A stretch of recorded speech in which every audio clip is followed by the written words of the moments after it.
Nikki. Salina. And turn off podcast. Moving along. I think that I realized that we're always saying hello to each other, but we're never saying hello to anyone else. Is that rude? Oh, yeah. This is all your fault. Hey, everybody. Hey, sweet TNTV fans. So I was going to say that my mom has definitely caught up on the podcast. Because, yay. Because now she's texting me to tell me what we get wrong. Oh. Yeah. But I'll take engagement however I get it. You guys think I'm kidding at the end of the podcast. And I'm like, send in your complaints. I just want to know you're still here. Yeah, I just want to make sure I'm not just shouting in the wind. You're not. I also got an email this week from our friend Tammy, a friend of the show, who said that she loves listening to the podcast because it feels like she's having lunch with us.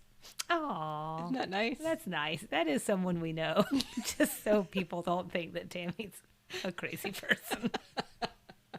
But I think that's the most flattering thing of all, maybe. I think so, too. Is for people that you know to, like, tune in and think you're worth it. Just keep listening. I like it. So basically what we're trying to say is, like, come have lunch with us. That's what we're saying, right? And hey, Mama Salina, it's good for you to continue texting your criticisms to Salina. I will also text you Nikki's number. She really loves phone calls, so just call her directly. But no, I mean, I do appreciate Mom telling me, and she's been very nice about it. But and I've been trying to be like, well, Mom, you know these things because you're old. I mean, I've been trying not to tell her that. Oh, Mama Salina. I'm just kidding. You're beautiful. Okay, so here's what Mom told me. Mom told me that I got something wrong when we were talking about Willard Scott. This is a while back, guys. This is an episode. Bozo the Clown? He's not Bozo the Clown. I messed that up. He's Ronald McDonald. Okay. But here's the thing, Mom. Even when I'm wrong, I'm still right. Don't you miss me living in your house? I was going to say, I just got a glimpse into high school, Salina. Not even a little bit.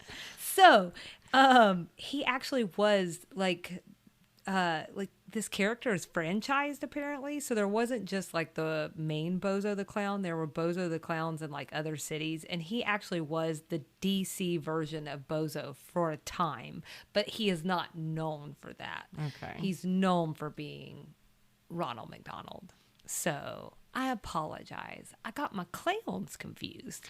I'm glad that she caught that for us because it was weird in my head that he was Bozo the Clown. It didn't feel right, but I didn't do my research, so I was not in a position to question you. What Nikki is trying to say is she's really glad that I was wrong. That's not what I'm saying. I'm saying I'm glad your mom told you were wrong. He was also like a weatherman or like... Yes, okay. That's what I... Oh, so now you know all these things. I know a lot of things about Willard Scott. I just didn't want to correct you on Family? the air. That's just rude. I don't want to be rude. That's right. If you're going to do it through text. Shame me privately, then I will come here and shame myself publicly. It's what we call a good time. But that's pretty much it. Otherwise, unless you want to berate me a little bit, I figured we could... Was that the only correction she had? That was the main one, I think. Good. Well, other ones I'd already apologized for. The 7-Eleven thing was big. I was like, Mom, just hang on, okay? Actually, I think I do apologize in that episode. Yeah, I think you do. I think she was like, good job for apologizing.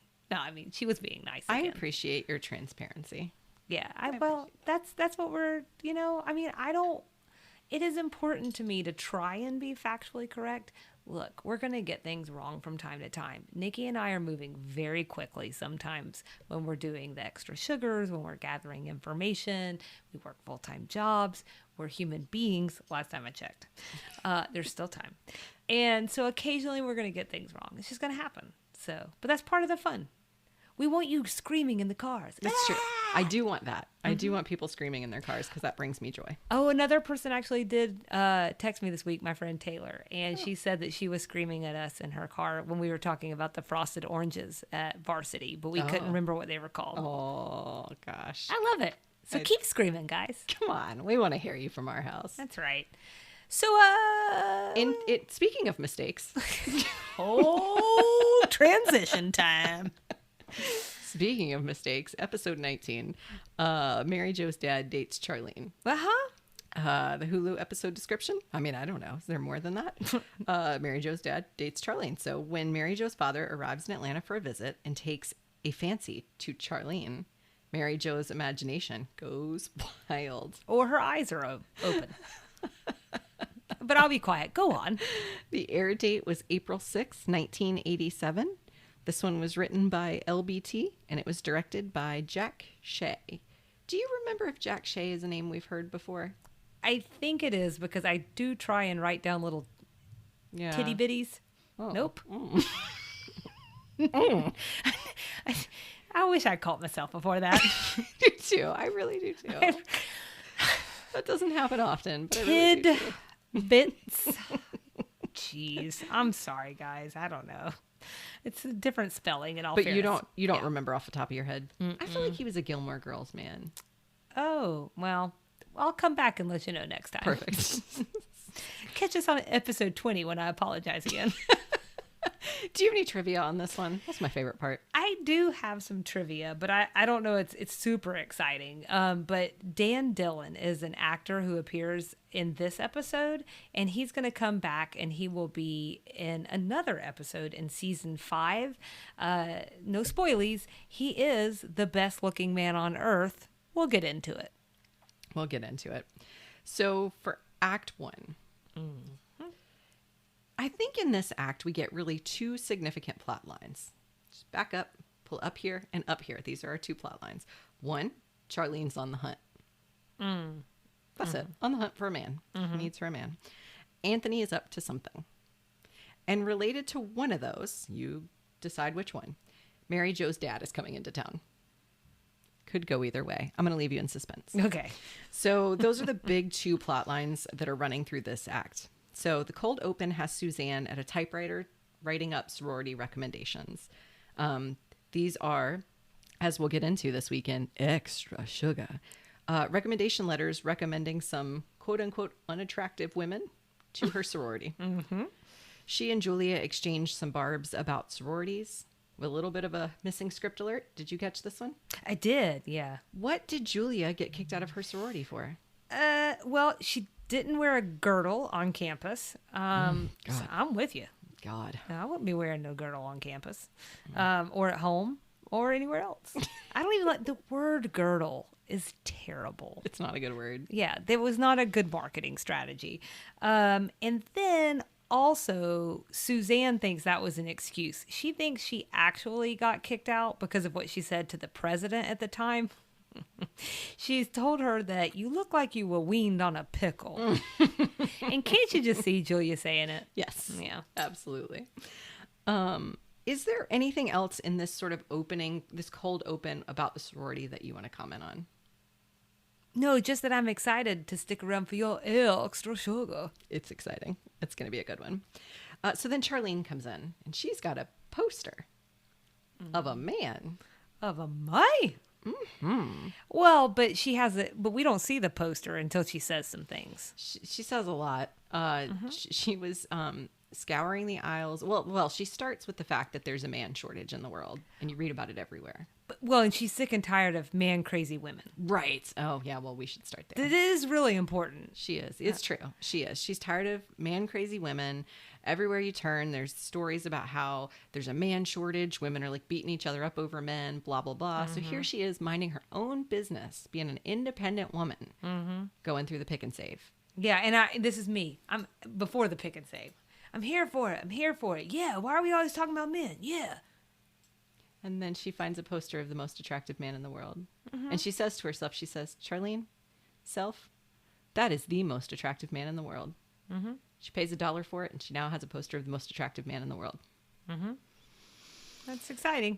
It didn't really make a lot of sense. Weird. The thread. Oh, It's lost. it was But it's weird. Charlene. I don't know. It was all weird. Mm-hmm. Whatever. In the meantime, we get the subplot about Anthony. He gets a call from Mr. Victor's dog grooming parlor. Sounds right. Did I get that right? Mm-hmm. Cryptically, the caller says, "Big Blue rolls tonight." It sounds exciting. It does. I'm not sure it is, though. So then we find out that Mary Jo's dad has come to Atlanta. He wasn't going to tell, he was going to surprise her, but then he was afraid she'd be upset because he's divorced her from her mother. And he thinks she's still really upset about the divorce. I think she might be. She sort of alludes to the fact that she is a little bit. It seems like we're being set up for some tension. Yeah. We're being primed for something. So that's happening. Julia confronts Anthony about Big Blue. Turns out he's freelancing the van literally to a dog grooming parlor, allegedly. All around pets. I'm going to ask you this thing that I just tend to ask you from time to time. Do you believe this? Oh, that's a good. Well, there's that whole bit where Suzanne talks about Consuela saying that something that he dropped off that was like some kind of furniture smelled like animals. But yeah, I mean, the message doesn't really make any sense, right? Big Right. Blue rolls tonight. Right. Is this possible why Julia was being such a snide butthead then? I believe it's absolutely why she was being that So, way. okay. So I can like, oh man, I feel like I was being really naive. Well, as they reconcile that plot line later, which we can get into, it just something feels weird about it. It feels like he knows he's talking about something, she knows he's talking about something, but they're both coding it with dog grooming. Okay, so this plot line is reconciled? Oh, well, no, not really. Oh, Not fully. okay. Is that later in the It's episode? later in the okay. episode. We'll get there, guys. We're going to get into it. It's forgettable. So let's see. Then Mary Jo's dad arrives. Did you look this actor up? I actually do not think I did. Can I drop some knowledge on you? Please. He's Juliette Lewis's dad. Oh, really? He's actually been in a lot. I don't have any of it written down, but he's a pretty prolific actor. He's passed away since. Oh. But he's Juliette Lewis's dad, which I thought was the most interesting thing. That is really, Most interesting from my perspective. yeah. Now, this is for folks who don't know who that is. She's been in a lot of things, but I think Cape Fear. And then the other sister is a standout for me. Gosh, that'll just, if you want to, just wipe your eyeballs out of your head, there's a good movie for you. Watch the breast cancer scare episodes of Designing Women, followed by the episode about Suzanne adopting the little girl, and then watch the other sister. Right. If you want to just have a cry fest. Julia is not in the Designing Women episode. So. No, sorry, she's not there. I'm just priming you Just for, if you want for a good crying. crying. Yeah. So anyway, I want to drop that knowledge on you. That's awesome. So Charlene hasn't met Mary Jo's dad, which I find interesting because I made the comment that Mary Jo hadn't met Charlene's family. So I'm just coming full circle to say Charlene hadn't met Mary Jo's dad. So maybe they're not as close as I thought they were. Yeah. I can live with it. Yeah. I can live with it. There's some chemistry. There's chemistry between Mary Jo's dad and Charlene. Okay. How'd that hit you? Well, I was going to ask you how that hit you.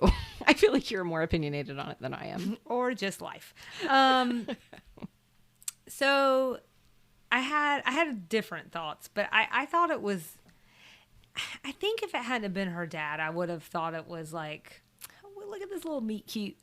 But it's Mary Jo's dad. And it's like, it's some pretty shameless flirting. And so it is a little creepy, but I think it's creepy because of the dad factor. I think I would. So I'm priming you because I know you did not love this episode, which we have not said yet, but everything you've said to me leads me to believe you didn't love this episode. I was not super offended by this episode. Was it the best episode? No. Was it the worst episode? No. We can get into rating later. I'm just saying I didn't hate this episode. I think knowing that Charlene had never met Mary Jo's dad made it less creepy to me. It's not like you growing up with your best friends. Right. And him And then knowing this happening. at like 10 years old or something like They've that. never met. Charlene's a full grown woman. It's still weird for me. I don't know. It would be weird if it happened to me in real life. Uh-huh. In the show, it wasn't weird. Yeah. I mean, I definitely agree that, thank goodness, I would have been uber creeped out if like they had been childhood friends. Oh, yeah. No, that would have been inexcusable. Yeah, that's some American Beauty stuff that I'm just That not gets ready weird. for. Yeah. That's weird. So I was struck by a couple of other things in this scene because this pretty much wraps pretty it much up, it. right? Yep. I mean, but okay, I don't really like it when full-grown women call their fathers daddy. Oh. Daddy. Like, I don't love it. Anyways, if you do that, it's fine. It's not for me. Also, I guess we should say that like they're going to go on a date. This is the cringiest part of the episode to me is, Mary Jo and JD are taking her dad out to dinner, and he says, well, something like, you'll need to make a reservation for 4 of us or something like that. And she's like, 4? There's only 3. I know how to do math. And he's like, no, there's 4 of us because it's you, JD, me, and my date. She's like, Dad, what date? What date are you bringing? And he says, well, I was hoping Charlene might come with me. But That did was he the even creepiest say part of that? the episode. Or was he like, Charlene's coming? Which was my final thought, which was like, he just kind of announces it instead of like even does any asking. Oh, really? I felt like he asked. I'm like, well, now I'm feeling kind of weird about it. I'm going to have to go back and look. I mean, even if he did say like, I'm hoping she's going to go with me, then he's talking about her in third person in front of Charlene. That was weird. The whole thing is like, I will give you the third person being weird. yeah.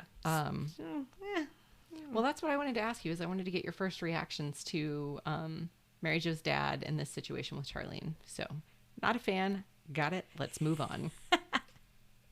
Okay, well, Nikki did some real-time investigating. And I just want to say that, like, okay, she pulled up the script for us to take a really quick look at while also podcasting. Come on, guys, where else can you get a show like this? Anyways, I just want to say that not Charlene's dad, but Mary Jo's dad was not, it was much kinder the way that he threw it to Charlene to go out on a date. It wasn't like, you're going to go out on a date with me. And he threw her over his shoulder and ran out the door. Let's go. All right. There's a little grunting for you. Do with that what you will. So I just want to say, as we go into the next scene, for me, this is a nightmare situation. To be on Which part? Well, to be on a double date with my father, and my father being on a date with my best friend. Oh, okay. In a dance club. No. A discotheque. A discotheque. We've revisited the discotheque again. We're somewhere. It's something. This whole scene is a lot. Yeah. Have we said his name? No. Okay, his name's Davis. So we'll alternate between Mary Jo's dad and Davis. But Davis, I think we have to use Davis right now because Davis and Charlene are really cutting a rug. They're cutting lots of rugs. They're doing something to the rug. I don't know what's happening. There's like slow dancing and then fast dancing, and JD is giving commentary along the way, which is making me deeply uncomfortable. Yeah. Yeah. Well, Mary Jo and JD are they're doing that thing that they're not dancing. No. They're just sitting there. And I think Mary Jo is in a little place I like to call denial. Aww. She hasn't really come around to the fact that this is like a thing that's happening. Right. You know? But Davis and Charlene, they're really living it up. He's breaking out those chubby checker moves. There was this one. Is this what you're... I don't know. I don't know that reference. The one where he's doing his arms and he's squirming down. That's the one. Oh my gosh. I can't not laugh every time I see it. Yeah, chubby checker's the twist. Okay. I had to double check myself. I don't want to have to apologize again in the episode. But don't worry, guys. I caught those sleek dance moves in a boomerang, which we can share on social media. Because I can't, I mean, if you're having a bad day, watch this dance move and it will change your entire attitude. It was like the twist, but he forgot how it went exactly. I'm fascinated that you interpret that as the twist, because it was like a sawing motion. There were legs. There was going. Yeah, it was like somebody. Yeah, it was like dad dancing twist. But I'm gonna have to look at the boomerang again while we're talking. It just makes me laugh every day. Oh, it's a real sight, guys. It is. But they're also doing like these slow dances. They're having some serious conversation. Yes. And he's telling her about his time in the war. He was in World War II. And you're looking at me like do you not recall this? I do recall this. Oh, okay. The part I'm trying to remember, she jumped real quick to World War II. And I got to tell you, it's hard for me to say, because in 2021, if someone's dad told me they were in the war, I wouldn't jump to World War II. It just feels very far back in time to have gone. So in my mind, she was like, she might as well have said like the Civil War. Oh. She was like, World War II? Oh, 1812? Like, really? Yeah, I think there was another trivia point that said that he would have, like, based on his real life age, he would have been 10 years old. Okay. That makes me feel better. Uh-huh. I didn't do the math. Every time I watched the episode, and I only watched this one 2 or 3 times. Every time I watched it, I stopped at that line. And I was like, Charlene, really? You just assume World War? Like, couldn't have been Vietnam? And I was thinking, is he old enough for Vietnam? Or young enough, I guess? Yeah, I think he was just in a weird in-betweeny age. And so, but they did make up something to kind of cover for it. He said that he enlisted before he was 18. Right. But also he's talking about like his long lost love from that time and how Charlene reminds him of her, la la la. He got a Purple Heart. And these are things that Mary Jo doesn't know anything about. Right. And the reason I bring that up is because it becomes really clear to me that there are some pretty, not something that can't be overcome, but there are some serious communication challenges between he and his daughter. And I think like this is LBT's way of kind of showing that to us. Like for whatever reason, why would he tell her about that? Like this has nothing to do with Mary Jo. And I do think that sometimes the way the parent-child dynamic works. Right. And I also think, though, probably even more so then. I think that, people were taught to keep certain walls up. So I just thought that was kind of an interesting aspect to this for me. I don't know that I've ever had a conversation with my parents about like long lost loves, or certainly like someone who was in the World War doesn't really talk about their war experience with their kids. That's like a line drawn in the sand because they saw things they weren't happy about. So I wasn't terribly surprised by that, other than the Purple Heart feels like something Mary Jo would have known about. I feel like I know about all of my mom and dad's exes. Oh, well. They're just verbal. You're an open family. Love you guys. They're verbal. So for me, I have I know a lot. In some cases, one might describe that I know too much. But hey, takes all kinds, right? Love you, Mom. Love you, Dad. Mary Jo and JD decide to leave. And basically her dad's like, don't wait up. Right. And we get back to Mary Jo's house. All of us. We're all there. Right. Can't you feel it in the air? And we learn really quickly it's 1:30. He still hasn't made it back. And Mary Jo is very flustered. JD is not. He's like asleep on the couch. He's like, can we go to bed yet? Yeah, your dad is a grown-up. Right. And he can take care of He himself. was in World War II. Right. He fought a war. He'll He be can okay. find the key under the mat. You know what I'm saying, Mary Jo? So all this I do kind of agree with.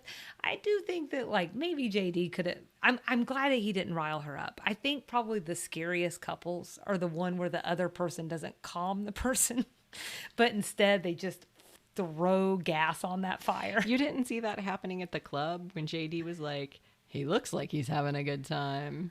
He looks like he's pretty comfortable holding her. Oh, the early gas. Yes. The kindling, if you will. I think, yeah, I guess I thought of that as more of like teasing. Yeah. But it's a kindling. Yeah. I'll never make this move again with my fingers. Sorry. And he does make this argument here, though, that I wanted to talk about. He says he's a red-blooded American man who just happens to be single, and that's a fact whether he's 20 or 80. Okay. Simmer down. But he doesn't have to date someone at least 25 years younger than him. And even though, whatever, we've talked about the age difference before, age is just a number. I understand that attraction is attraction, and I'm not trying to like go all ageist, and that is a trite argument, you know, and another podcast. But again, like, it doesn't have to be her best friend that he suddenly decides to latch on. Let's even put that to the side. Let's go with your theory, which is like, he didn't know her when she was 10, so it's cool. And it's still her coworker. That could get messy. That's not Salina, smart. you were standing in the way of romance. I don't understand. This is true love. Well, I hate true love, so. This is true love. This is fate. You can't stand in the way of fate. I know. I'm sorry. I'm such a Salina downer. So the whole scene ends. Sally's sad sack. Oh, I like that so much. And that's what makes me not a Sally sad sack. That's delightful. I love it. I'm going to get a t-shirt. So the whole scene ends with her on the phone with her sister. And she's basically like, Dad's lost his mind. And I mean, couldn't you have waited till the next day? Definitely. How mad would you be? 100%. If, like, I don't have a sibling, but I'm telling you that I'd be ready to smack them around. Wait, so it's 1:00 in the morning. Yeah. You do not have a dead body. Right. Dad was fine when you left him. Right. He's with your best friend. They need to revisit their rules for their spouses, ex-spouses. No kidding. You No kidding. This is just not something that really rises to the level of let's have a 1:00, 1:30, 2:00 in the morning conversation. Amen. We did get another cut scene. Did you find this? I did. Okay. Yeah. Do you want to tell us a little bit about it? What struck you, or? Yeah. So I think when the part that was cut was Charlene and Pops Davis. Oh, Poppy Pop. They were talking about the girl from the war that that was his like true love. She died. He says that then he met Mary Jo's mom. She grounded him and got him through medical school. Charlene makes him feel like he's known her forever. And she thanks him for being a good friend. I took away from it that she friend zoned him. Zoned. Charlene said, "Oh yeah, I love hearing all these old romantic stories about the world's best war. You're the best friend I've ever had." And like all my best friends, I'm going to open mouth kiss you and dance with you until 2:00 in the morning with our bodies rubbing up against each other. Because that's what I do with my friends. They weren't rubbing when they were doing this. That's true. So I just had a thought that this whole dreamer line, because he says he and the girl who died that he was in love with, they were both dreamers. Oh, And I'm suddenly hearkening back to episode Nashville Bound. You got it. And what did Charlene say? She said she's a dreamer like her mom. So you're thinking her mom and Mary Jo's dad should get together? Well, that might cause another problem. And she's a little old for Davis. He should dress up in a Fuller Brush Man costume, go by the door. They can do some really sexy role playing.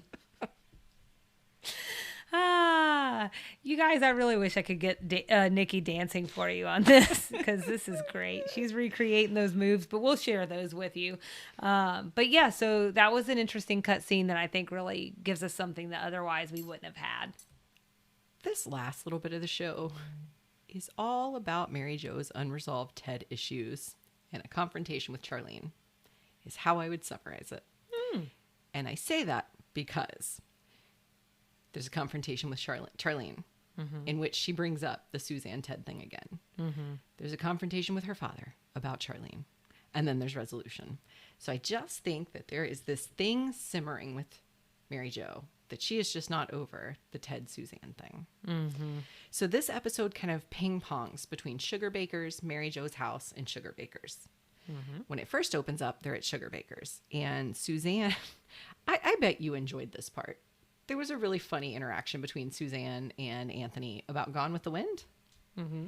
It's in my rating. Oh, okay. No, we can talk about it now, though. There's not that much to say. It's just Suzanne sort of Funny. opining about Gone with the Wind and what a romantic time period it was and how wonderful and how genteel everyone was. And Anthony says, like, yeah, times were different for my people. And she has no idea. Goes straight over her head. I don't even know. I just don't think she cares. Right. So I did actually write this one down. She says, "Don't you just love that period of history?" And Anthony says, "No, actually, my people did not enjoy the Civil War very much." And she wants to know if he'd be interested in calling her Miss Suzanne, Miss Julia. So that part, I was like, "Oh God, Suzanne, just shut up! Stop talking." Yeah, just shut your mouth." I appreciate how Anthony's just like, no, I've never considered that. And I think this is just another one of those times where he's so good and he's just so tragically underused so far. Yeah. But again, we have to remember he was only supposed to be on 5 episodes, so they're probably trying to figure out what to do with him now. And that's probably hard to do on the fly. Well, I don't know if we've ever talked about this before, but the episodes were filmed in a different order in which they aired. So I actually wonder, and I bring that up in all seriousness, because I wonder if they've sprinkled Anthony into later episodes after he was so successful early. Like, I'm just curious because that last episode we watched, the setting, what do you call it? The set was so very different than even this episode. And so it tells me they were filmed probably at different points in time. And I just wonder if Anthony has tried to, like, he was not really a super well-developed character, but they really liked him. So they sprinkled him throughout the whole season. So he had some representation. Theory based on nothing. I'll take a theory based on nothing. Well, there's the set dressing being different. That's true. That's true. Do you have anything else there? No, sorry, I took us way off track. Apologies. So I was going to go into this confrontation with Charlene. That sounds good. I mean, not the confrontation, but it wasn't good. She lost her mind a little bit. She went a Mary little crazy. Jo? Yeah. well, when it comes in on Mary Jo, you can just see that she's about to be in breakdown mode. Mm-hmm. You know, it's written all over her face. What sets her off is that Charlene comes in late. Mm-hmm. And she says, well, of course, you were out till 2 a.m. dancing with my dad. Again, yeah. So this has been going on a few nights. Mm-hmm. We get mention of old man underwear again. We just can't go an episode without talking about it. What's happening? I guess that's the only indicator of sex, is whether or not she saw his underwear. For all we know, this might be the closest that they could get to having that kind of talk. Maybe. They talked about some things. I feel it. I don't know. Maybe. Yeah. I leave you with old man underwear. She brings up Ted and Suzanne again. So this is where you realize, like, she still hasn't gotten over what happened really early on in this season. She basically says, like, there are millions of men around the world. Why are you pilfering from my billions? What does she say? Why are you pilfering from my drawers? She said, how come they keep raiding my house? Oh, I just made up, like, lingerie drawer. In my head, that's what she said. Or panty raid? Is that what you're thinking of? I don't know. Harkening back to your sorority days. So she slings, in my opinion, a few low blows. I'm somewhere, I think I'm on Anthony's train, because when Anthony leaves, he's like, you're making good points. And he walks out the door. He's like, I don't want to be involved, but I'm going to drop a bomb on the way out. Oh, right. He's saying Mary Jo's making good points. Mm-hmm. But I mean, what she says is she's sick and tired of everyone around here going after all the men in her life. I mean, it is statistically significant that now there's 4 women in this office. 3 are not hers. 2 of the women have been out with 2 of the men who have played significant roles. I mean, in her life, I mean, I'm not a mathematician. I don't know, man. She hooked her up with JD. Suzanne hooked her up with JD. So I just think they keep a small social circle. There's just not a lot of people around there. Atlanta was much smaller back then. It was a small town. Yeah. It was just on a small studio lot in Burbank, California. So it was a little bit of an ugly conversation. But Charlene was making some really good points too. You thought so? I did, because, you know, she defends herself like nothing is happening, you know, and I've already made my feelings known. If you're going out and dancing with someone till 2:00 in the morning and open mouth kissing them, we don't know that's happening. I was going to say there was no open mouth kissing. Don't perpetuate that myth. We just know that's how she kisses her friends. That's what she did with Paul. Can I say, so as you're saying this, it's hitting me why this episode doesn't bother me. Because I mentioned in the... Because you open mouth kiss all your friends? All of them. All of them. I just think it's just a thing. It's polite. One after the next. In the missing script alert from that discotheque scene, she friend zoned him. She clearly said, like, you're such a good friend to me. And we don't know that because we didn't get to see that scene. But I think for Charlene, this really is like she has met someone that is just interesting to her.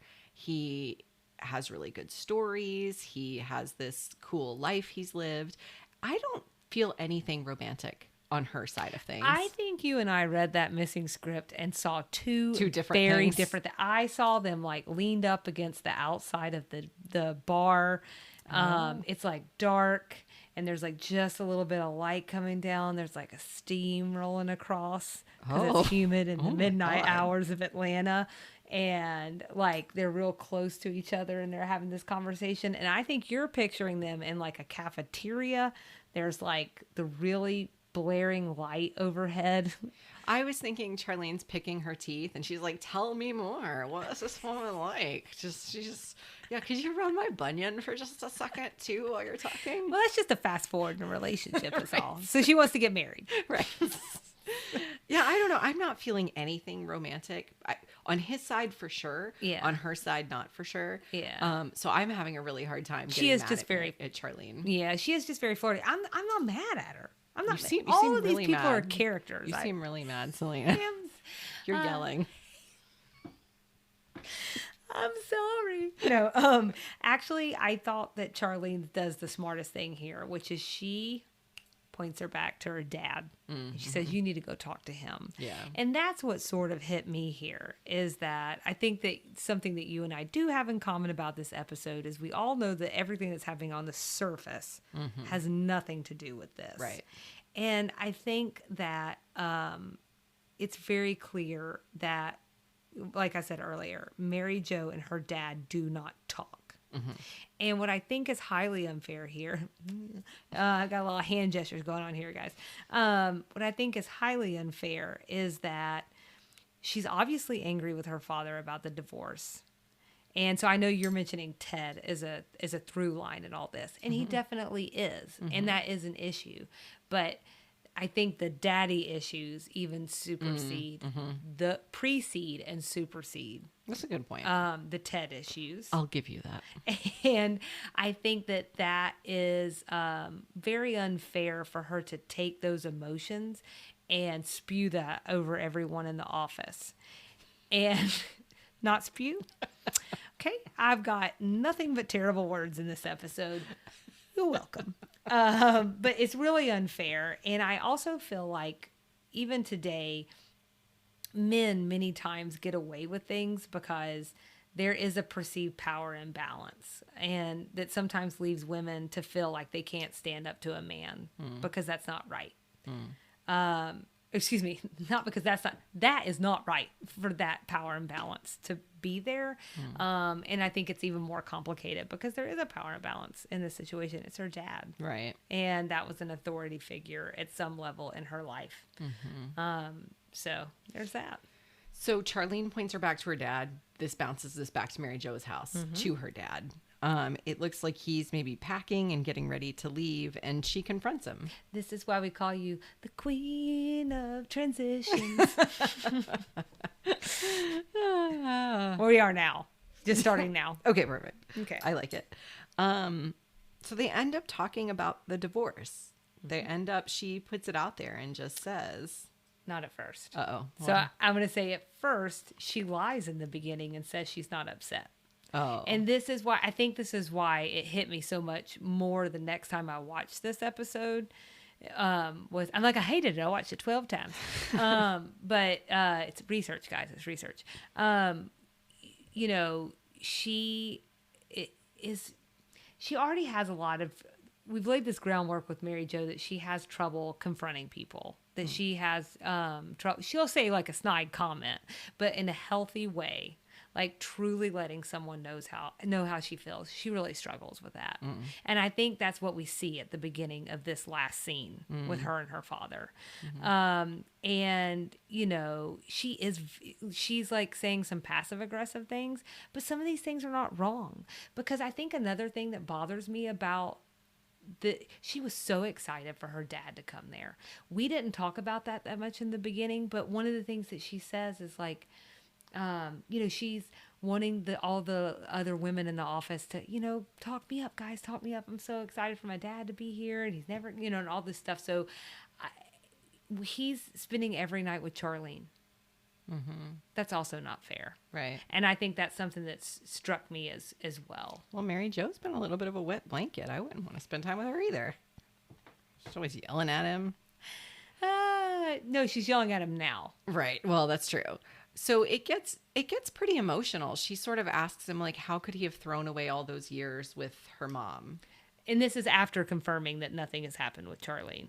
Oh, yeah. Because that's where this starts. Has she seen your underwear? Yeah. The signs of a good time, guys. And he said, no, I don't wear underwear. So she has it in her head that they got divorced because he just gave up and just walked away or something. And he explains that it's just a little more nuanced than that. It's just they loved each other. They had a beautiful time together. It wasn't wasted time. It just had its time, and then it was time to move on. Which was, it was a nice conversation. My favorite part of the conversation was when he actually reminded her that she's divorced. That was like almost mind blowing to me that, yeah, she was approaching this like her divorce was irrelevant to any of this and not part of this conversation. Yeah. And she was holding her parents to an unfair standard. Yeah. Do you want to know what my real thoughts were during this whole scene? I do. I had lie to me. Force myself to listen. Oh. Because I was so bored with it. Yeah. I just didn't care. Yeah. I have nothing invested in this. I just wanted to be like, Mary Jo, it's time for therapy. Oh, that's a good point. We all need it. Yeah. And you're among us. So. She really needs it. She really needs it. He said the thing, fortunately, I think that good divorced parents say, which is like, it wasn't totally wasted time because if for no other reason, then you're our child. We had you together. So if we hadn't been together, we might not have you. Well, we also got from that cut script before that, like, her mom was a big part of saving him. Right. So I think that he has a lot of admiration and love for Mary Jo's mom. And I think this probably was, if we'll acknowledge the time, we are just getting into an era, I think, where more people are getting divorced and not staying together. And I kind of think that, look, things don't always last. And I kind of think that this was a more beautiful way to look at it, to talk about, as much as I didn't care, but it was nice though, I think, to hear him talk about that time was still sacred and it wasn't a waste. And it just sounds like they hadn't had that conversation. And I think Mary Jo needed closure. They haven't talked at all. Yeah. They've never talked Well, she iced him out is what it sounds like. Do you remember the Reba McEntire song that, the greatest man I never knew, lived right down the hall? I think that happened a lot. And I think that happened a lot in the South. Yeah. And I think it was still happening in this era. Yeah. I think it still happens today. Yeah. But I also think that men are, with each generation, are being allowed to feel more.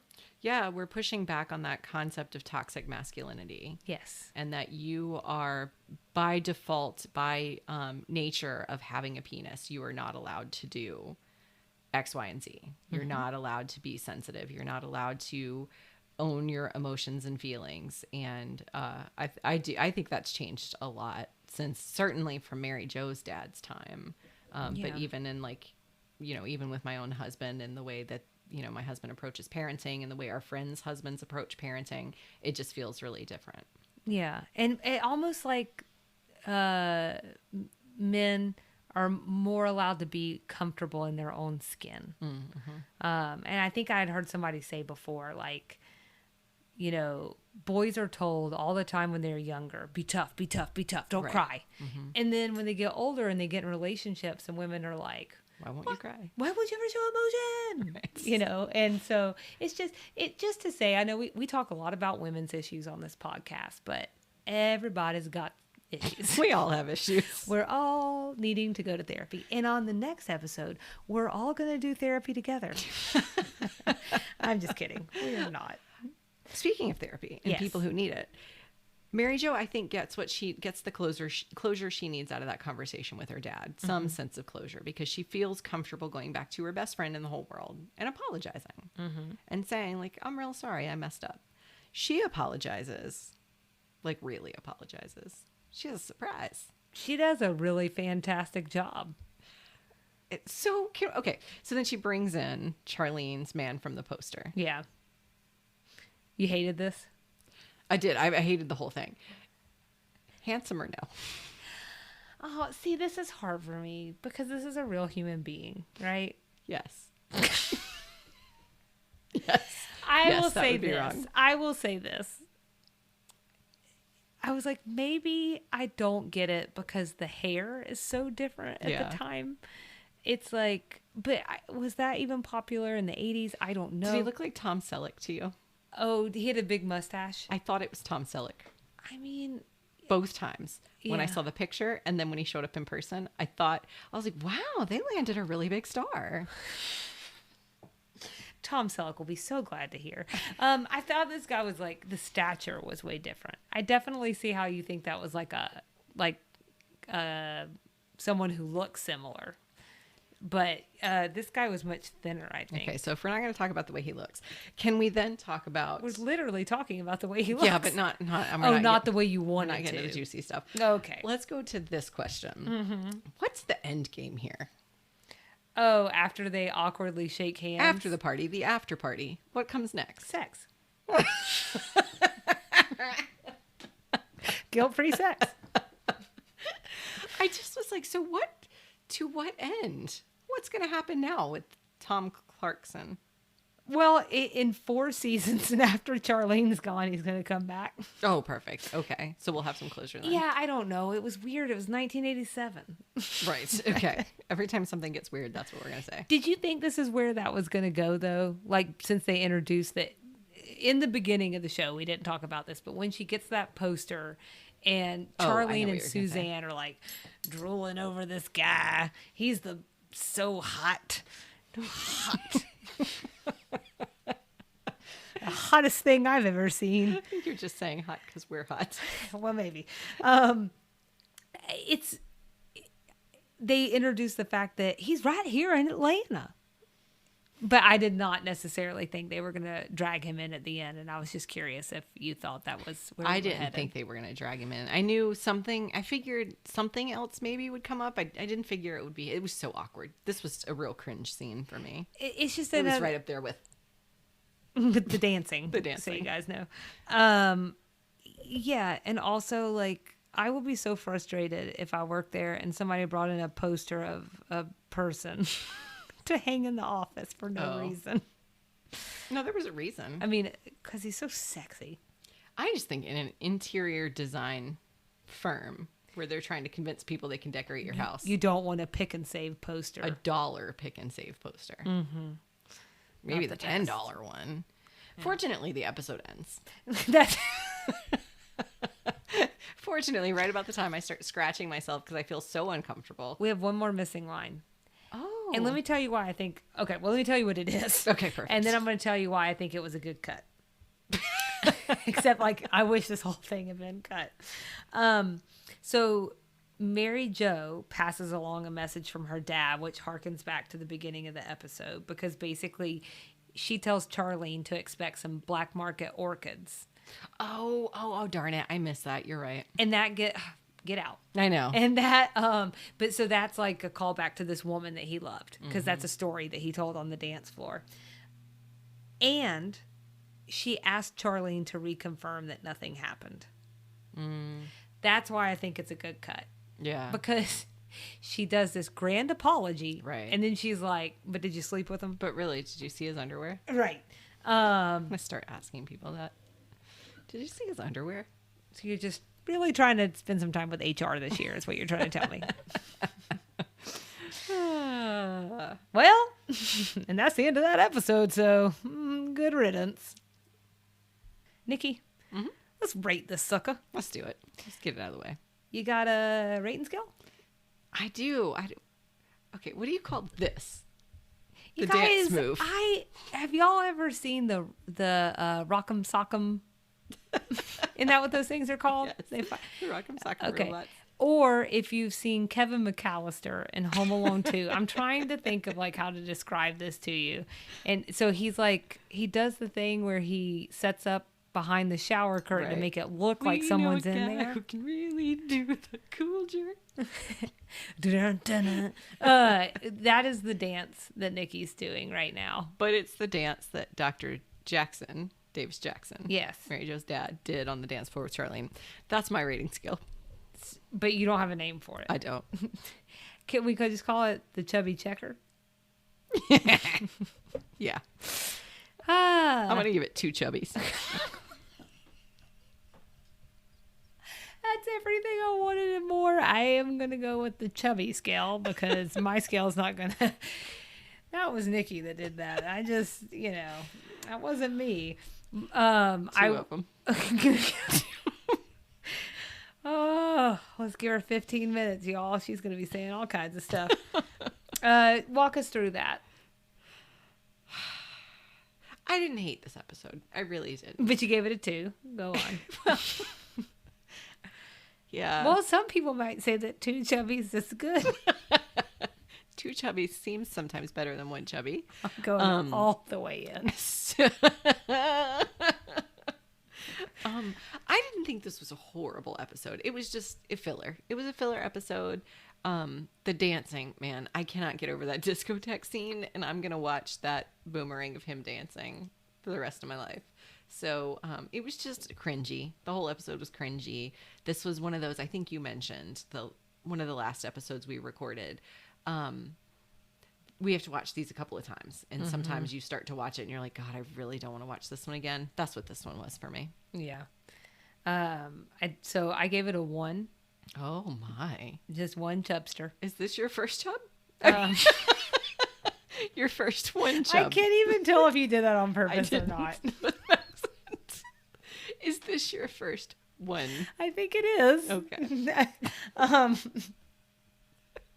I'm trying to figure out how to answer this question and not make it worse than it is. So it may be the second time. This is my fault. My actual scale of initially was red-blooded American men, but yours is so much better. Yet somehow related. Yet somehow the two have a connection. So this wasn't the episode for you. No, I feel guilty saying this, but I've been saying it the whole time, so I just didn't care about this plot. Mm-hmm. And I think part of it is as well, it was like maybe a big watershed moment to talk about divorce in 1987 in like a deep way. My parents have been divorced since I was 2. I don't 1987. What? What? Oh, that's good connection. So I'm sorry. I think you mean 1998. That's what I meant. I'm just kidding. That's what I meant. I don't do that with my age, you guys. I'm 36 and I'm okay with it. I'm not okay with it, but I'm not going to say I'm 26 because that's ridiculous. Also feels like a lot of work. You got to go get Botox. And I make was- sure your grays are covered. I was thinking the math Oh, right. feels that like too. a lot of work. But yeah, so I just like, Meh. also they're bringing this character in. We don't get to meet him for a long time. He spends most of that time dancing. And thank God for that. Yeah. And so it's hard for me to become emotionally invested in this heart to heart that we work towards at the Yeah. end. I'm just not into it. Yeah. There was also a lot of little things in the episode that I didn't think worked very well. If it had been like 1 alone or even 2, I would have been okay with that. But altogether, it just, I don't know. It made it a less enjoyable watch. Anthony freelancing the van with no payoff whatsoever. just is not a good use of him. Mm-hmm. Oh, what was the button on that scene or on that plot line? You know, after you said that, I realized I don't think there is one. She told him, but It just stops there, right? yes. Okay, I thought I missed something. Were we talking about this on mic or off mic? We were talking about this on mic. On mic. Mhm. That is this real or not? Yeah. And so I think the button was just like Julia kind of asserting, hey, this is my business. This is my van. Whatever's happening after hours, pets or no pets, needs to stop happening. Mm-hmm. And Anthony basically looks at her and says, like, I hear you. It'll stop. Which is why I felt like there was something else under all of that. So you doing that and giving it that depth makes me like that more for some reason. Because I think it shows some really interesting side of their characters. Mm-hmm. But still, we don't...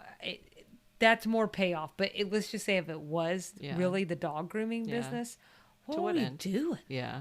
Charlene going on that tear at the beginning about how there's more than life to a man, and then she's like, "Here, a man." Right. God, it's just blowing my mind. And then everyone was being inappropriate in my mind. So it's just a lot of inappropriate. Yeah, her dad shouldn't have asked Charlene out, in my opinion. I didn't really understand that move.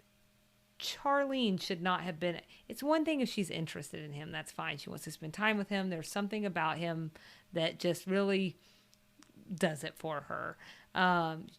But like, don't stay out with your friend's dad till 2 a.m. if they're not there. Mm-hmm. Like, it just feels cringy to me.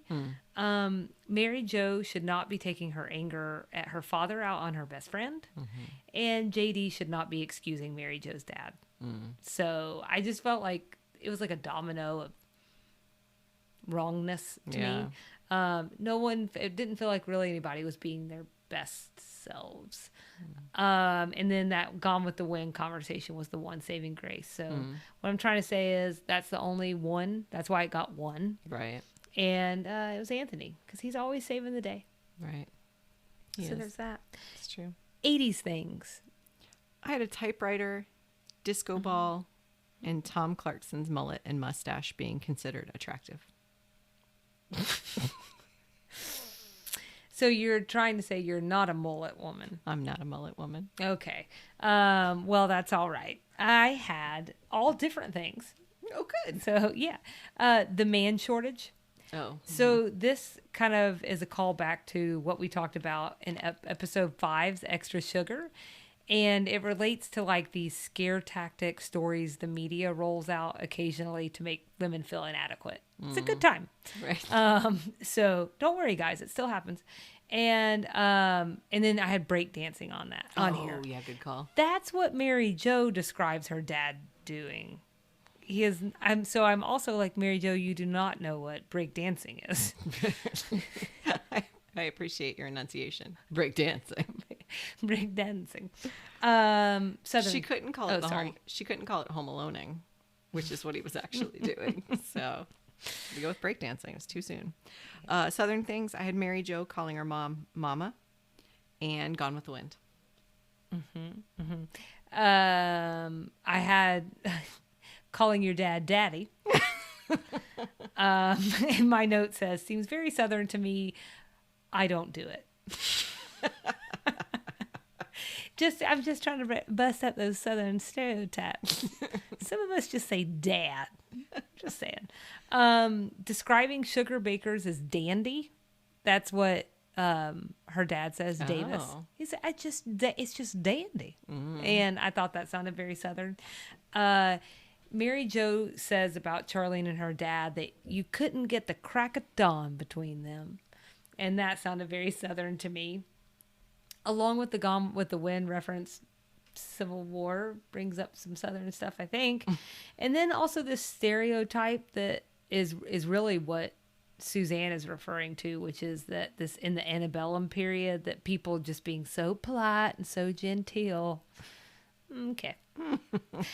What about references you had to look up? I had to look up Lawrence Welk and his Champagne Lady. So Lawrence Welk had a TV show from 1951 to 1982 where he just played music. It was called Champagne Music. It was like a music variety show. And he had a champagne lady who was the lead female vocalist who he would draft to dance with him. I don't know. Just FYI, the idea of watching people dance on TV is just hard for me to imagine. I know there's like Dancing with the Stars, but there feels like a draw there, like celebrities or former celebrities. Just watching a man and a woman dance. I don't know. So I had to look that one up. Well, first there had to be TV, then you had to watch something on it. That's true. I also had to look up this quote that her dad had that Mary Jo always gives him the look Eleanor Roosevelt used to have when she came up from the coal mines. Oh, uh-huh. I had to look that up. Okay, what'd you find out? Eleanor Roosevelt toured the coal mines. Okay. She wasn't happy about it, I would think. She was not. She was the first lady, in a lot of ways, the first lady to do anything beyond like hosting social events and being kind of like a face for the administration. She actually took very seriously the role and wanted to make a difference, and kind of carved out a role for herself. And so touring the coal mines, a lot of people saw that as a really unbecoming thing for her to have done. Why would a lady go down in the coal mines? It's actually considered bad luck for women to be in coal mines. In offices. So a lot of people actually believe that she was the first woman to ever go underground in Appalachia. Oh. Because there was that superstition that women being in the coal mines was bad luck, and that it would bring bad luck on the coal mine. Oh. So anyway, while she not the coal mining. Right. Not the coal dust. Right. Not the black lung, but Right. the ladies. Got it. It's Right, all right, those vaginas down there. Just making things tough. Right. That's the problem. You know the old saying, it's the vagina in the coal mine, not the canary in the coal mine. So while she was visiting the coal mine, she discussed wages and safety and other workplace rights issues with the employees, and then later became an advocate for worker protections, including unions. Communist. So all of that to say, when she came up from the coal mine, she probably had a pretty unpleasant look on her face. Yeah. That's, I do not think she's a communist, by the way. That was tongue in cheek. I want to be very cautious about that. I think she's a very fascinating person. I'm so glad that you looked into that. I kind of assumed that it was something in that vein, but I didn't realize all that other backstory to that. I have just everything I've ever heard or read about her is just like, she must be the most pure heart. Including the fact that I think she would go in and she would read the mail that came in that was addressed to her, which I know sounds silly, like, oh, big deal, but she would go through and then she would she was just, it's something about like letters would come in from people asking for things that they needed because they didn't have enough. And she just took that part of her job very seriously, of making sure like she would fulfill those needs. So if they said they needed a coat, then she would make sure, gosh darn it, that they got some coats for that family or whatever the case was. And it was just, and she just sounds like a really beautiful person. Yeah. So I had to look up Pick and Save. No, Oh. I mean, like, I got what it was, but like, obviously I've heard of Pick and Saves. I was thinking in the Piggly Wiggly, Hoggly Woggly kind of vein. So I looked it up too, actually. I should have put it here. That's a good call. I looked it up because I thought it was Southern. Found out it wasn't. Closed it down. Ah. So, okay, well, that was all my references that I had to look up. So, guess what's next? What? Episode 20. Holy moly. Yeah, Seams from a Marriage, which I do believe is a play on words from Scenes from a Marriage. So that's as far as I've gotten in my research, guys. Stay tuned. It's going to get real exciting. I watched the episode. I don't love it. Oh, already? Okay. Yeah, I watched it too. I need another go. So we'd love everyone to follow along with us and engage on Instagram and Facebook. You can find us at Sweet Tea and TV. And then on email, we are sweetteatvpod@gmail.com. And then on the interwebs, where we store our crap, is at www.sweetteatv.com. And we hope that you'll join us there. And you know what? Hang tight for Nikki's Extra Sugar, where we'll learn a little something Why'd you make me laugh?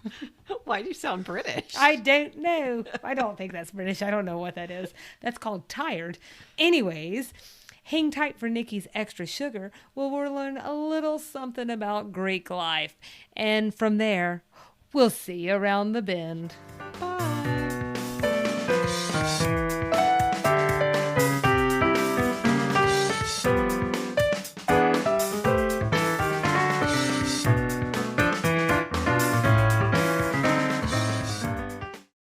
Salina, for this week's Extra Sugar, we're going to dive headfirst into sororities with a grits blitz like game.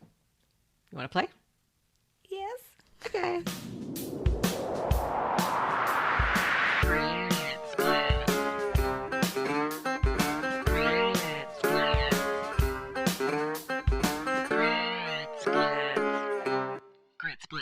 So I'm going to give you a word associated with sororities, and then I want you to tell me what you know or think you know about that word. I want this to be relatively rapid fire. So kind of like first thing that comes to mind, quick definition, something like that. Okay. Do you think that's doable? It's definitely doable. I'm afraid it might come out catty. Well, this might get interesting, dear listener. Meow. So, Salina was not in a sorority. I was. So that's why she says it might get catty, I think. No, I think it's just more the stereotypes. Like, Right. that's the first thing that comes to mind. So I'm not really trying to be a butt, but I'm tired, and something butt-headed might be the first thing that comes to mind. Fair enough. But that could be for anything. You could do a Bible quiz right now, and I'd be like, ooh, might my. get catty up in here. Meow. I need to work on my cat noises. So we're not doing a Bible quiz. We're doing a sorority quiz. And the reason we're doing it is because in the beginning of episode 19, Suzanne and Julia have an exchange about sororities. Suzanne says, "You don't know what it's like to feel a deep, unbreakable bond with 70 or 80 of your closest friends," which was one of my favorite lines in this entire episode. It's pretty good. So for folks who don't know, a sorority is an organization on a college campus whose purpose is to foster friendship and community among women. Sororities began as a way for women to find intellectual and social companionship with one another. Notably, they started like a century after the first fraternities. That sounds right. That tracks. Just a nice 100-year gap. Go on. Right. So the word comes from the Latin word soror, which means sister or cousin, daughter of a father's brother. You know, the definition of cousin. Or female friend. I think the reason I'm so excited to talk about this is because I was in a sorority. It was cool to hear Suzanne talk about her sorority experience. I sort of probably assumed she was in one, but it was cool to hear her talk about it, even if briefly. And sororities are really intertwined with the Southern college experience. In fact, the first one was founded in Macon, Georgia. Really? Or something like that.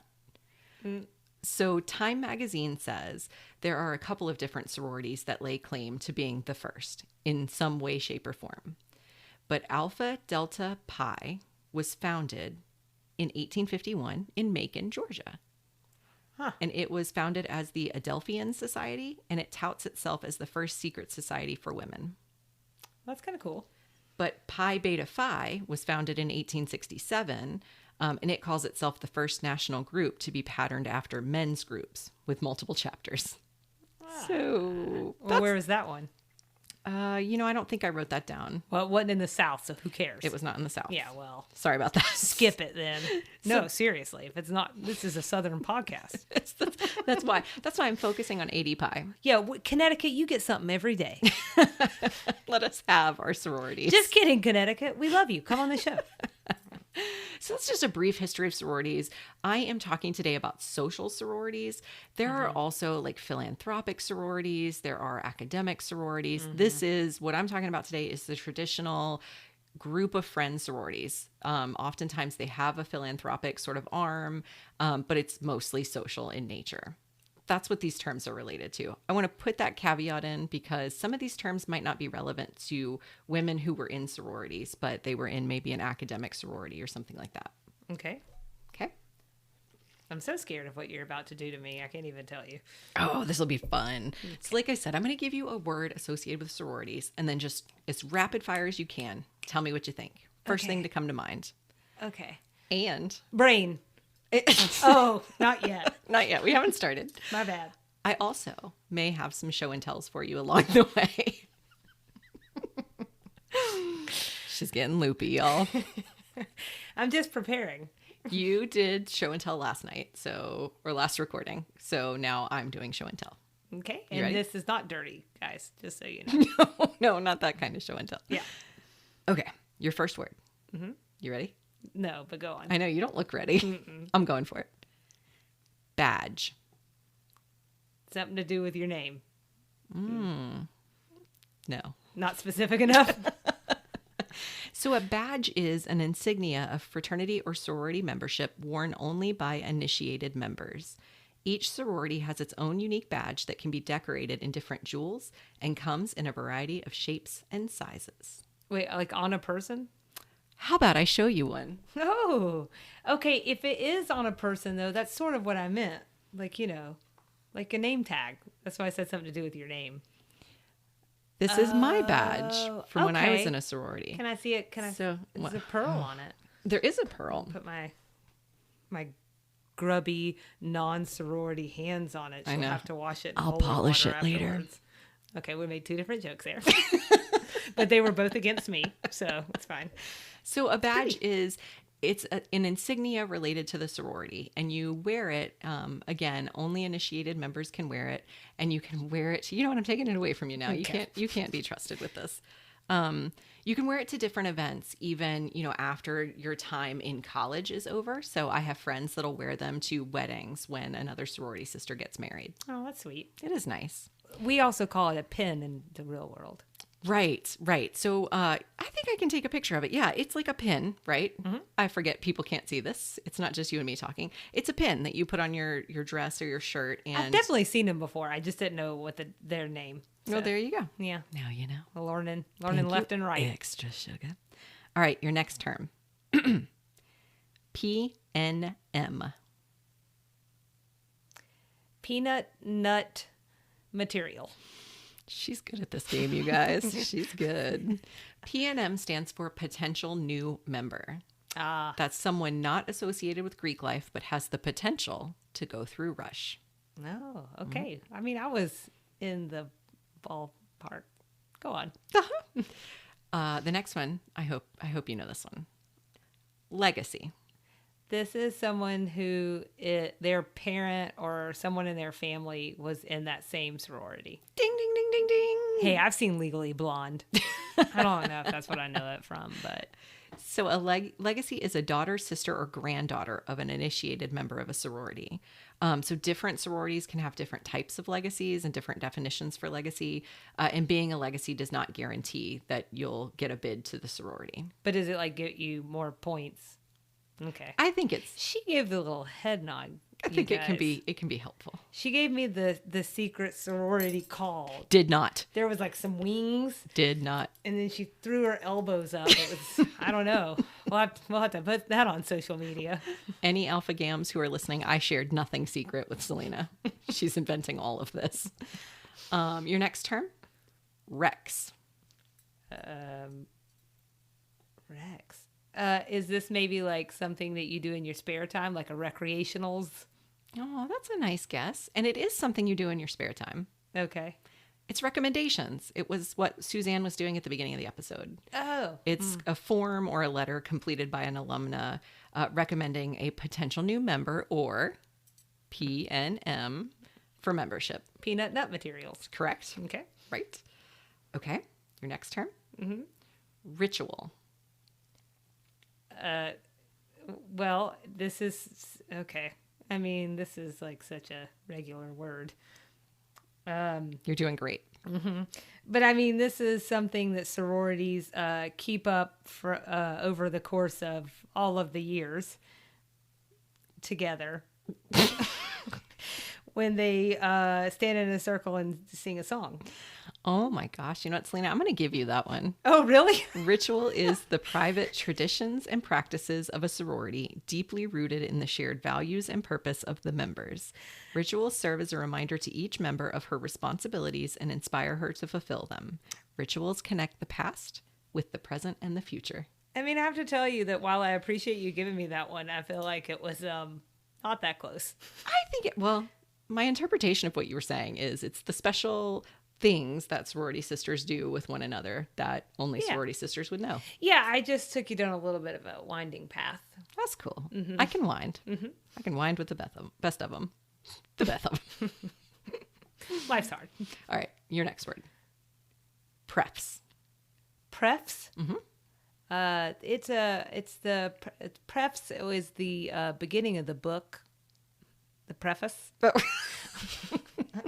Well, hold on now. Hold on. I'm not done. Oh, okay, good. See, when you're in a sorority, you're very busy because you have to like log these hours, right? And like because your good works to get into heaven. Hold on. I'm not following. Hold on. Okay. So there's not really time for full words. Right. And so, but you're also in school. Mm-hmm. Yes, that's true. And it's really important to have your prefs, the prefaces of books. Uh-huh. Okay, you didn't get that one right. Okay. Not even close. I'm not even going to give you like tangential rightness because you said the beginning. It actually refers to the end of something. Oh, no. Prefs is short for preferentials. Oh, come on. I almost said that, but that seemed like a mean thing to say, even though I don't know why. That refers to the last round of recruitment. So recruitment happens in phases. So you have your first round of recruitment where everybody's sort of you're doing your rounds at all the houses. You're briefly getting to know the sorority sisters, getting a feel for each sorority. And then you go round by round. And slowly the idea is that you're narrowing down your list of preferred sororities and the sorority is narrowing down its list of preferred members, the members it thinks that will best represent the sorority's values and mission and shared purpose and all those things. And you're doing the same thing on your side. So you get to this last round, this preferential round, where hopefully you are sitting down with your preferred sorority to decide if it's a good fit for one another. This look you're giving me. So what are the layers above the prefs? Do those have names? I don't think they have specific names. Round 1, round 2. I think there might be. You're asking me to go back in time to 15 years ago. Mm-hmm. So I don't think they have specific names. Okay, because I'm like, did the names get mean? No. Okay. No. By the time you reach the other side of that, is it Igor? No. You guys really miss a lot without the video. It's gone sideways. Okay, your next term. Okay. Rokai. Roll Tide. Nope. This is okay. Row. Oh, Rokai. This is the device that you use on your TV to stream apps. I don't understand why you weren't in a sorority. You know everything about them. It's amazing. It's so good. You're very wrong. Rokai is a recruitment counselor. It's a sorority member who is temporarily disassociated. Hold on now. Do you see what I'm saying? Everybody's so busy that we're shortening all the words. Yes, right. Okay. Correct. We're very busy people. I know. So this is a sorority member temporarily disassociated from the sorority to serve as a recruitment guide. And so their whole purpose is to answer questions from potential new members as they go through recruitment. If they're disassociated, do they still get to sleep in the house, or do y'all put them in the yard? Not in the yard. They go and sleep somewhere totally different. They have like a special. But where? I can't tell you that. Oh, it's a secret? ritual. Oh my gosh! I'm just kidding. Secrets. Oh, okay. I'm like, they're in the doghouse. No, that's not a good one. No, they just have a special. Like, I think there might be a section of one house. I have a friend who is a Rokai. I should ask her. I think it was a special section of like one house that they all go stay in, or it might be a dorm somewhere on campus. But all the Rokais are sort of separated from the sororities. Okay, that's good. I'm glad that they aren't like, tough crap, ladies. Find your own way home tonight. Not at all. Not at all. It's a lot of Coveted. It is. I think it is for a lot of women because it's an opportunity to share your experience with other potential new members, make them feel comfortable because recruitment's also called rush. That's what most people know it as is rush. The technical term is recruitment, and it can be a really overwhelming experience, especially if you're new at UGA where I went. It's a really big campus. I did not go through fall rush, so I don't know any of these things from firsthand experience. I rushed in the spring, which is a much more laid back rush experience. But in the fall, like you're rushing with hundreds and hundreds of other girls, and it can be super overwhelming. So the Rokais are there to be a resource for them. Okay. And then your last one. Are you ready for your last one?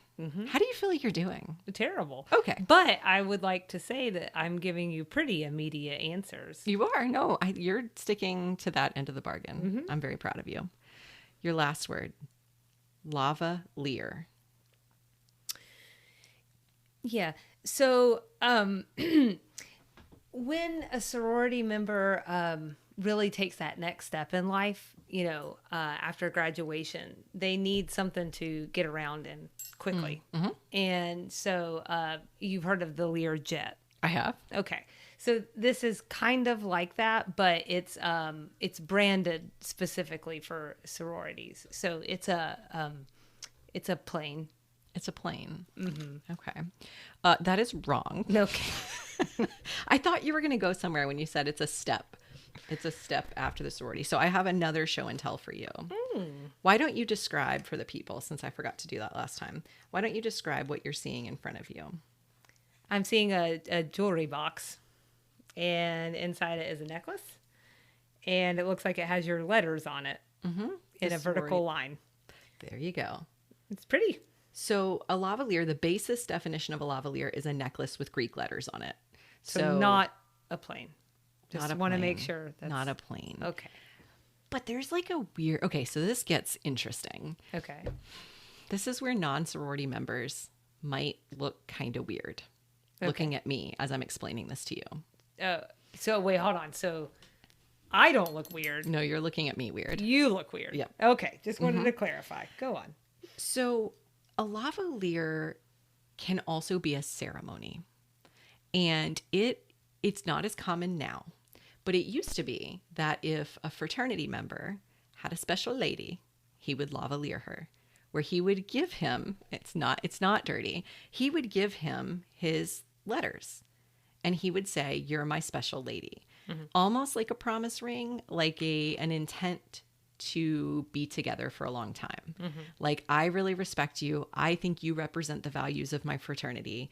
I want to bestow my letters on you.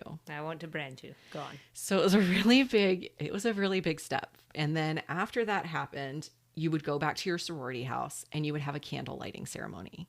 And this is where your sisters are joining you in your excitement to have been lavaliered. You say branding, I say lavaliered, potato, potato, tomato, tomato. And then you get to leave with your MRS. So in my time in the sorority, I think I remember maybe one lavalier. What we oftentimes had was an engagement ceremony, which was where a girl actually got engaged while she was in the sorority, and we would do the candle lighting ceremony. So I don't really remember lavalier. The only reason I know it is because I have one, which I got after I got my bid to the sorority. Okay. But this is not from an engagement. I did not get engaged. No. Okay. Nope. All right. I did not That's get this. Good, that would be a really hard way for Kyle to hear that, I think. Or a good test about whether or not Kyle is listening. Right. Oh, right. Oh, dang it. You know, tell him there's some juicy bits. Terrible. In episode 19. They really got the old lavalier. So that's it. That's all the terms. You know now. Maybe. Do you remember anything I just said to you? Maybe. Yeah, probably. Yeah, I probably do. But I think that maybe you guys should consider some of the things that I shared as well. I like the Learjet idea after graduation. You know, it's just it's all about success. You work hard. Something like that. So let's bring it full circle real quick. Okay. So we've talked about Suzanne was in a sorority. We've talked a little bit about sororities. We did a crash course. Who do you think in the Designing Women cast was in a sorority when she was in college? Oh, that's a great question. I'm concerned that I may have I read this before. If I have, I don't remember, so that's good news. I think it could be any one of them, honestly.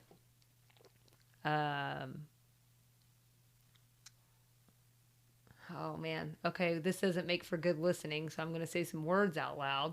That would be nice. So that it's not just dead silence and me going. Blah, blah, blah, blah, blah, blah, blah.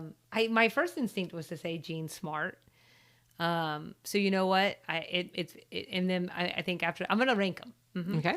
So first, I think it's most likely to be Jean Smart, just because that was the first name that came to my head. And Okay. then I'm actually going to say that for some reason, although maybe wrong, it could be Delta Burke. Then I'm going to go Dixie Carter and Annie Potts. So go ahead and tell me that it was Annie Potts. No, it was Dixie Carter. Okay. She was a Delta Delta Delta or Tri-Delt. And Jean Smart. She was an AD Pi, which we learned was the sorority that was established in Macon, Georgia. That is a really good full circle. What'd I tell you? You just really woke me up. What'd I tell you? There you go. Yeah. Well, there you go. That's all you need to know about sororities, right? That's it. That's all you've ever needed to know. So you've seen my badge. You've seen my lavalier. And go ahead and tell your sorority sisters that this is also the official inducting of me into the sorority. It's a little off book. You're not dressed properly, and we have too many lights on. Is it because it's my shirt says a well-read woman is a dangerous creature? Well, that's not what I meant. That is perfect. Taking you down. No, you're supposed to be dressed a little more boring than that. So you cannot be inducted tonight, but mind your P's and Q's and you might be in. We'll see. I just wanted to see if I could really scare the crap out of your sorority sisters. They don't care. That's what you think until they meet me. So that was this week's Extra Sugar.